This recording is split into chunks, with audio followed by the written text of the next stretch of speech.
Welcome to my channel where we discuss everything and all things politics, economy, and development in Nigeria and around the world.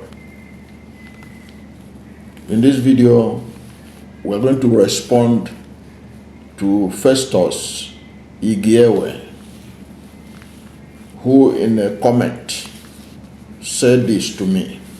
He said, "Paul, can you enlighten me on the Igbo phenomenon in Nigeria? I happen to believe that the Igbos, in spite of all the hype, are not more accomplished than any of the major tribes in Nigeria." That is what I will try to see how I can compress a bit of this Igbo phenomenon,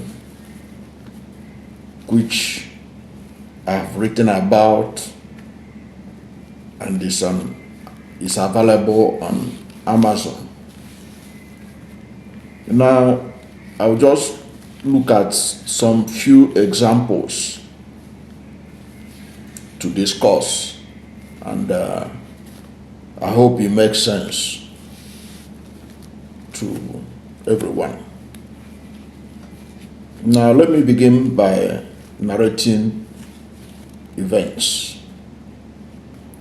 In an interview that the Premier of Northern Region of Nigeria, Ann Sadawana of Sokoto, granted a British journalist in 1960, the journalist has told the Premier that one of the things he had noticed since arriving in Nigeria was the obsession of the Northerners about the Igbos.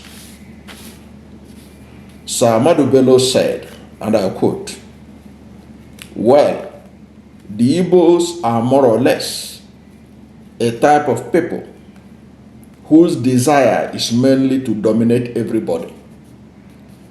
If they go to a village, to a town, they want to monopolize everything in that area. If you put them in a labor camp as a laborer, within a year, he will try to emerge as the headman of the camp." And so on. End of quote.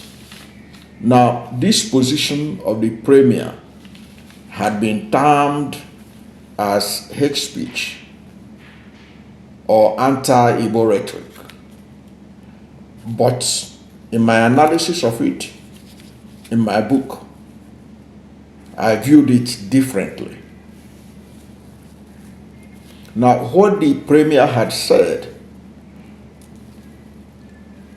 had conveyed, what he had conveyed in that statement was a potent quality of the Igbo, who, no matter where you put him and whatever condition he finds himself, he has to look for a way to succeed and prosper. The Premier was only expressing the can-do spirit which is needed by anybody who wants to succeed in life, being second nature to the Igbos. In other words, the Premier was saying that the Igbos have can-do spirit, because only somebody who has a can-do spirit that you will put in a labor camp as a lowly laborer, and then he wants to be the head of the camp. Okay, it means that person is ambitious. He wants to achieve.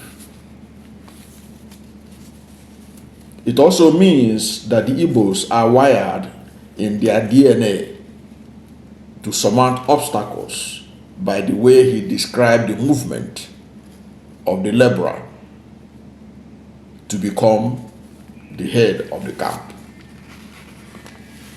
Now, in other words, he was saying that if you give an Igbo lemon, the Igbo will make lemonade. Give an Igbo lemon, he will make lemonade. Of course, the intervention or the intention of the premier in making that statement was to portray the Igbos as power mongers who seek to dominate the whole country. And there are many people who still see Igbos from that perspective, that they are power mongers who seek to dominate the country. Now, similar sentiment was also widespread in other parts of the country, including the southwest of Nigeria, where Samuel Ladoke Akintola, premier of Western Nigeria, lamented that Yorubas have University of Ibadan and University of Lagos, and we still have Igbos dominating our institutions. That's the premier of Western region, Samuel Ladoke Akintola, also lamenting the perceived domination of the Igbo, or the alleged tendency to dominate. He said, Yoruba have University of Ibadan and University of Lagos, and we still have Igbos dominating our institutions. That's the premier of Western region. Now we'll get to why Akintola was worried by Igbo dominance of University of Ibadan and University of Lagos by looking at another history. Now this history is going to show you how the Igbos overtook the Yorubas in education. That have not been frequently discussed, but we're going to talk about it here. Now, education is important for advancement in the modern world, and the Igbos embraced education as soon as they had the opportunity. As soon as they had the opportunity, they embraced education. They weren't resistant to education. They embraced it. Now, formal Western education was introduced by the British missionaries. The Anglican Church Missionary Society brought Western education, and they started by establishing several schools in the mid-1800s. Now the Yorubas were the first to receive Western education because of the British access to Yoruba land through the sea. The next was Calabar, also because of its nearness to the Atlantic Ocean. So this were, if you know the history of Nigeria, you know that Calabar was once the capital of Nigeria under the British. Now, however, once the Igbos embraced Western education, which was years after the Yoruba and other coastal settlements like Calabar, they never looked back. In their characteristic way of one-minded pursuit of whatever endeavor they choose to pursue, the Igbos pursued education vigorously. Their pursuit of education was so intense, so much so that when Nigeria's first university, the first university in Nigeria, or university college in Nigeria, was University College Ibadan, a college of the University of London, which supervised its academic programs and awarded degrees until 1967, when it became a full-fledged university. Kenneth Onwukadike, who was born in 1917 and died in 1983, an Igbo Nigerian historian, became the first vice chancellor of the University of Ibadan. Kenneth Dike became the first Vice Chancellor of University of Ibadan. Take note of that. And this is the Igbos that were years behind before they were able to have access to Western education. When the first university college in Nigeria, first university college in Nigeria, the University of Ibadan, became a full-fledged university. The white men who were in charge of that university, the only person they found worthy to be handed over as the first Vice Chancellor, black Vice Chancellor of University of Ibadan, was Kenneth Dike. Similarly, Eni Njoku was appointed as the first black Vice Chancellor of the University of Ibadan, University of Lagos, in 1962. And these are the people that embraced education much later after the Yorubas and the other coastal cities like the Calabars. They were able to, with their industry, that Igbo spirit, they use it to overtook the rest.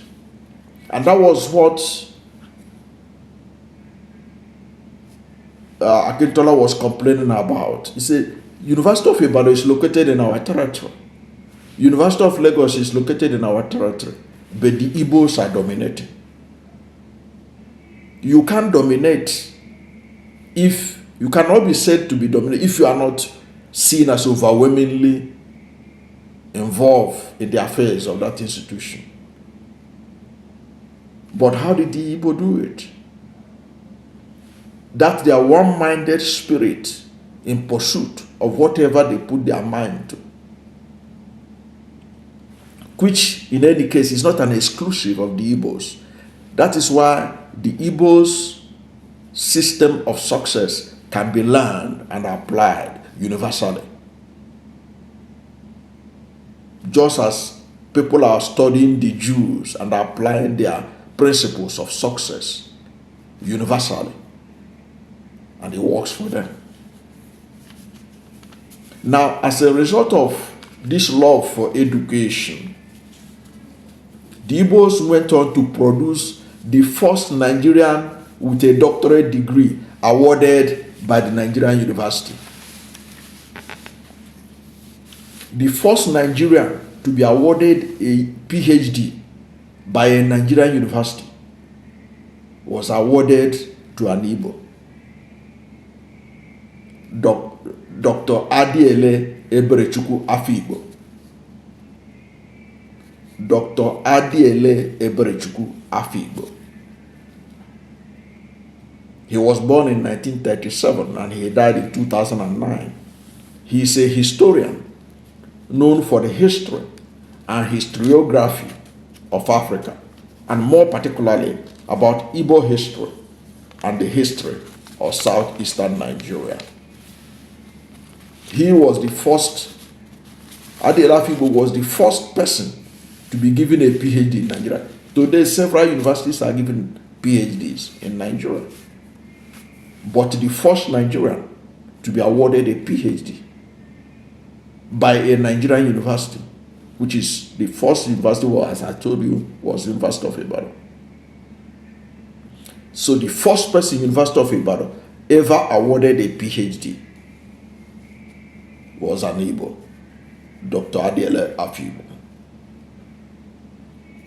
It was Nigeria's premier university, the University of Ibadan, that found him worthy in character and in learning to receive its first ever PhD in any discipline in Nigeria, Dr. Adiele Afikpo. Now, there's another story I want to tell. Some of these stories are also in public domain. You can verify them. And I talk about it in the book. Now, in 2019, during the Ajie Festival, the highest ranking Yoruba monarch in southwest Nigeria said something profound. Sitting comfortably in his palace and surrounded by royal aides and the media, the Ooni of Ife, Adeyeye Enitan Ogunwusi Ojaja II, linked the prominent Yoruba festival to the Igbo people of southeast Nigeria. He said that there is a spirit behind the festival, and that the spirit behind it is the Ajie Festival. The spirit behind it is the Ajie Festival, and that it is connected to day-to-day life activities. He said the festival is organized to pray for prosperity and wealth. He said that God created wealth, God created prosperity, and God created the entire humanity. And God created the entire humanity. The Ooni said, he said the festival is part of the spiritual world, and that it is also a festival for the celebration of wealth. He then said that the race, take note of what the Ooni said. The Ooni said that the race that first discovered prosperity and wealth and really nurtured it are the Igbo race. Perhaps I need to say it again. The Ooni of Ife said that the race that first discovered prosperity and wealth and really nurtured it are the Igbo race. He then compared the Igbos and the Jews. And he further said that there is this mistake that the world usually makes. That they make the mistake of saying that the Igbos come from the Jews.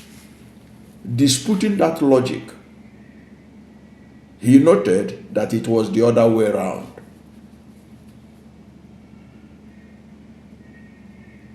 You can see something profound said by the Ooni of Ife about the Igbos in terms of prosperity and wealth.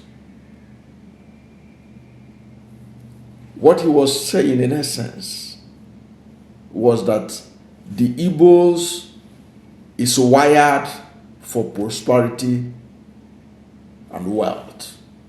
And they were the first to discover it. And you know, all over the world, people believe that the Jews are probably one of the most prosperous communities, if not the most prosperous community you can in the world. Yet this man is saying the Igbos are the one that first discovered the secret of prosperity and wealth. And I may not have time to dwell into how the Igbos were given only 20 pounds sterling after the war for those who have money in the bank. And that was how the Igbos started life anew. And I can say it with certainty that Igbos have produced more millionaires than any other ethnic group in Nigeria in terms of diversity of millionaires and billionaires, because of the Igbo apprenticeship system, which I may not have time to go further into in this explanation that I want to make as brief as possible. Now, in closing this particular video so that it doesn't get too long, in closing, do you understand that the Igbos were the first to understand how the railway system operates in Nigeria? The Igbos were the first people to grasp the knowledge from the white man. That was why the earliest technicians and engineers of the Nigerian railway system were of Igbo extraction, including the father of Dr. Nnamdi Azikiwe. The father of Dr. Nnamdi Azikiwe was a railway engineer, if you like, who was able to grasp how the railway, how the train operates, how to repair it, how to handle the process involved in it. He was a technical hand in the Nigerian railway. The Igbos were the bulk of the first people to many other parts of Nigeria. The operations of the railway was like magic to them. But the Igbos were able to understand the nitty-gritty, the technical mechanism of how the railway, how the train operates. And that was why Dr. Nnamdi Azikiwe's father was moved from, they were moving him from many places to many places, from Zungeru in the present-day Niger State where Zik was born, to Lagos, to Port Harcourt, so many other places. In fact, it was when Dr. Nnamdi Azikiwe's father discovered, of course, for clarity, Dr. Nnamdi Azikiwe was the first president of Nigeria. He was the arrowhead for the fight for the independence of Nigeria. His father he was born in Zungeru, in present-day Niger State. Now, because he was born in Zungeru, Zik became proficient in Hausa language, and his knowledge of Igbo language was low. As a result of that, his father sent him back to Onitsha so that Zik should go home and to acclimatize to the language of his ancestors. And then eventually Zik, when the father was also moved to Lagos, Zik also moved to Lagos at a point for his secondary education and all that. Now, why do I bring this story? It is to show that if you compare Zik's father to the father of Awolowo, the Ahmadu Bello, the Tafawa Balewa, their fathers were not in the same league with the father of Dr. Nnamdi Azikiwe. Because the father of Dr. Nnamdi Azikiwe, you can imagine at that time when Zik was born in 1904, his father had already started working with the railway, with the British, understanding the technicalities of the train. And they gave him, he was one of the black people entrusted with the care of the railway system. So there is something that's about the Igbo that when they put their mind to something, they learn it well. As I told you, the British were teaching the technicalities of the railway system to other Nigerians. It wasn't that they selected Igbos to be teachers, but the Igbos were the ones that were grasping it. And that was why they were in the leadership position in the railway system in Nigeria. It was during the war that the presence of the Igbo in the railway system began to diminish. And since then, the Igbos have not recovered from it, of course. Other people used the opportunity of their absence to take over the railway system. But the truth to be told, they were the first to grasp how the machine, the train operate, the technicalities. And Dr. Nnamdi Azikiwe's father was among those Igbo who were able to understand how the railway system and how the train operates, and were in a position to repair it if there's a technical problem. I think this is where I will stop, and I hope I made some sense to the person that demanded that I should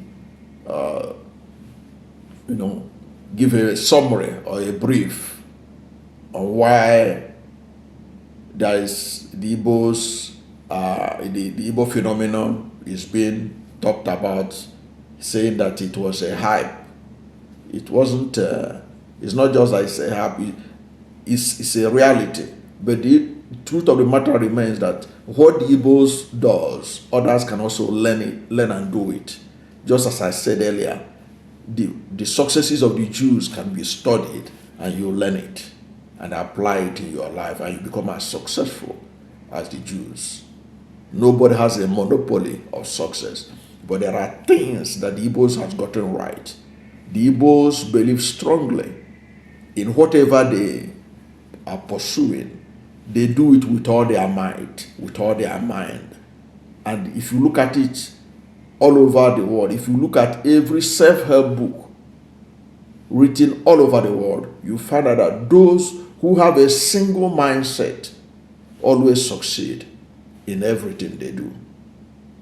When the Igbos put their mind that, look, education is important, we're going to pursue it vigorously, they pursued it and they overtook everybody else. The same thing with every other. If it is sports, look at the people that have won Champions League in Nigeria. How many Nigerian players have won the Champions League? Where did they come from? Most of them are of Igbo extraction, those that have been able to win the Champions League.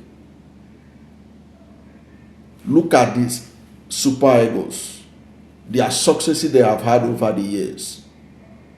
You have the preponderance of people of Igbo extraction there. And that same mindset leads them to success, even in group sports like football. So there are so many other things to talk about. Maybe next time I may have to talk about the Igbo apprenticeship scheme, which I mentioned in passing, among the success stories that made the Igbos to have created more billionaires and multi-millionaires than any other people, any other tribe or ethnicity in Nigeria in terms of spread. We are not talking about in case of one person or two persons being identified as the richest man in Africa or richest man wherever. We're talking about spread. We're talking about spread. A system that empowers everyone. A system that works for everyone. So we may have to talk about it next time if there is a demand. There's much demand for it. But that's a kind of, what I just given now is just like a tip of an iceberg about the Igbo phenomenon. Thank you for watching this video. And if you are new to my channel and you have not yet subscribed to my channel, please subscribe to my channel. Hit the subscription button, hit the notification bell. When you subscribe to my channel and hit the notification bell, anytime I have a new video, you'll be among the first to know. God bless you. And please don't forget to like this video, because when you like it, Google will rank it high and recommend it for more people. Thank you, and God bless you and yours.